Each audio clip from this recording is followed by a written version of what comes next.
आप कर रहे थे शुरू। आज हमारे साथ हैं आज़ाद समाज पार्टी के मंडल प्रभारी खुर्शीद मंसूरी जी, जो नगर पंचायत सहानपुर के चेयरमैन भी हैं। दर्शकों के लिए प्रस्तुत है इनसे की गई बातचीत के मुख्य अंश। सबसे पहले तो खुर्शीद मंसूरी जी, आपका हमारे चैनल पर बहुत बहुत स्वागत है, इस्तकबाल है। चलिए, शुक्रिया आपका बहुत बहुत, आपने हमें अपनी बात रखने का मौका दिया। खुर्शीद मंसूरी साहब, एक बात बहुत ज़्यादा चर्चा में है, चूँकि आप पिछले काफ़ी टाइम से समाजवादी पार्टी से जुड़े हुए थे, लेकिन इस वक्त आप आज़ाद समाज पार्टी से जुड़ गए हैं और मंडल प्रभारी का जो पद है उस पर कार्यरत हैं, काम कर रहे हैं, पार्टी की सेवा कर रहे हैं। तो अचानक ऐसा क्या हुआ कि आप समाजवादी पार्टी को छोड़कर आज़ाद समाज पार्टी के साथ जुड़ गए? अचानक क्या है कि समाजवादी पार्टी में मुसलमानों को हरेसमेंट के अलावा कुछ हुआ ही नहीं आज तक। हमेशा जो मुसलमानों को वोट के लिए इस्तेमाल किया गया है, और वोट लेने के बाद जब सरकार बनती है तो उनको एक पत्ते की तरह निकाल के फेंक दिया जाता है, और उसके बाद ना उनके लिए रोज़गार की कोई समाजवादी पार्टी की सरकार ने आज तक व्यवस्था की है, ना आरक्षण की कोई व्यवस्था की है, और ना ही उनके कहीं नौकरियों में कहीं व्यवस्था की है। और सरकार बनने के बाद केवल वो एक ही वर्ग के लोग जो है और थाने तहसील पे सब हावी हो जाते हैं, उन्हीं के अधिकारी रहते हैं, एक ही समाज के, एक ही बिरादरी के। तो इसलिए मुसलमान केवल झंडा उठाने के लिए और उसमें पोछा लगाने का काम करता है समाजवादी पार्टी में। इसके अलावा वहाँ कोई मान सम्मान वाली कोई बात ही नहीं है। तो इसलिए माननीय चंद्रशेखर आज़ाद जी हमें ऑप्शन के तौर पे लगे, और उनका जो हमने पिछला 10 साल का जो उनका वर्क देखा, जी, उन्होंने जो मुसलमानों के लिए जो काम किए, चाहे वो एनआरसी का मुद्दा हो, हिजाब का मामला हो, जितने भी मुस्लिम मसाइल है सबको उन्होंने उठाने का काम किया। और कि क्या पहलू खान की हत्या का मामला हो और या नासिर की हत्या का मामला हो, वहाँ जा कर के उनको इंसाफ दिलाने के लिए उनकी लड़ाई लड़ने का काम किया।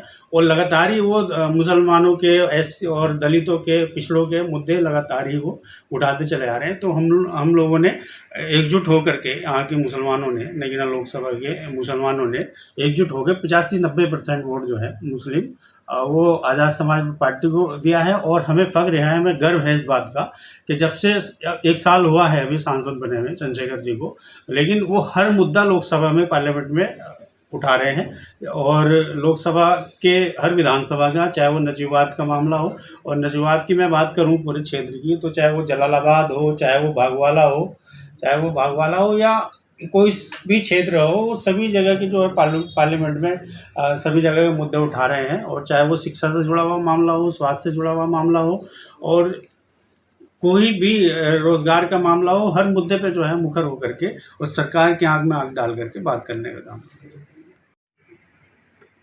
खुर्शीद मंसूरी जी, आप चूँकि नगर पंचायत सहानपुर के चेयरमैन हैं, तो वहाँ पर अभी पिछले दिनों एक प्रकरण बहुत ज़्यादा चर्चा में रहा है, उर्दू टीचर वाला मामला। जो एक स्कूल पर, जो प्राथमिक विद्यालय है, उसमें उर्दू में उस स्कूल का नाम लिखवा दिया गया था। तो इस पूरे मामले को लेकर आपका क्या कहना है? आप इस पूरे मामले को किस नज़र से देखते हैं, जैसा कि उनको सस्पेंड किया गया है जो टीचर हैं?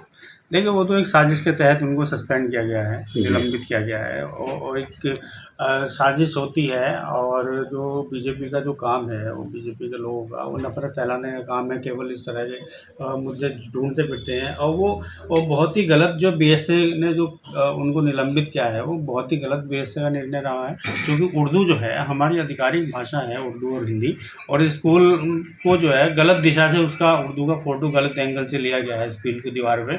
स्कूल के जो 2 कमरों की जो दीवारें हैं अलग अलग, तो एक दीवार पे उर्दू में लिखा हुआ था, एक दीवार पे हिंदी में लिखा हुआ था। और जो बाहर का जो एंट्री गेट है स्कूल का, उसमें दोनों भाषा में लिखा हुआ था। तो केवल उर्दू वाली फ़ोटो खींच करके उसको वायरल की गई और गलत तरीके से उनके खिलाफ़ कार्रवाई की गई, जिस संबंध में हम लोग डीएम साहब से मिले थे, माननीय राष्ट्रीय अध्यक्ष चंद्रशेखर आज़ाद, और मैं भी हमारी बात हुई थी डीएम साहब से। तो डीएम साहब ने भी उसमें उनको जल्दी बहाल करने के लिए हमें आश्वासन दिया था। और बीएसए से भी हमारी मुलाकात हुई थी, तो बीएसए ने भी उनको बहाल करने का आश्वासन दिया। लेकिन यह है कि अभी तक भी उनको जो फ़र्ज जहाँ टीचर है, उनको अभी तक बहाल नहीं किया गया। इसके लिए अगर वो जल्दी बहाल करते हैं तो ठीक है, नहीं तो आज़ाद समाज पार्टी उसके लिए आंदोलन करने के लिए बाध्य होगी। खुर्शीद मंसूरी साहब, जैसा कि अभी जो लोकसभा का चुनाव हुआ है उसमें भारी जीत हुई है चंद्रशेखर आज़ाद जी की, और लगातार आज़ाद समाज पार्टी का जनाधार बढ़ रहा है। गांव-गांव आपके कैंप कार्यालय खुले हैं। अभी पिछले दिनों मुबारकपुर कल्हड़ी में भी आपकी पार्टी का कैंप कार्यालय खुला है। तो कुल मिलाकर इस पूरे माहौल को लेकर, पूरे हालात को लेकर आपका क्या कहना है?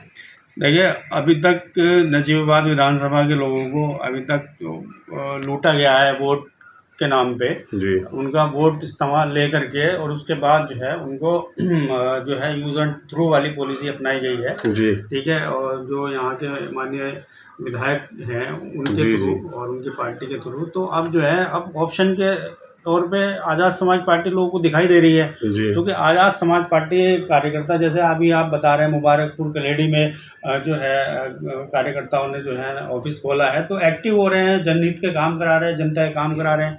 ठीक है, और उधर जो है राष्ट्रीय अध्यक्ष हमारे सांसद चंद्रशेखर आज़ाद जी जो है लगातार पार्लियामेंट में भी मुद्दे उठा रहे हैं और जो है ज़मीन पर भी जो है लोगों के काम करवा रहे हैं। हम लोग यहाँ पर नजीबाबाद में, यहाँ मेरा ऑफिस है, हम लोग यहाँ काम कर रहे हैं।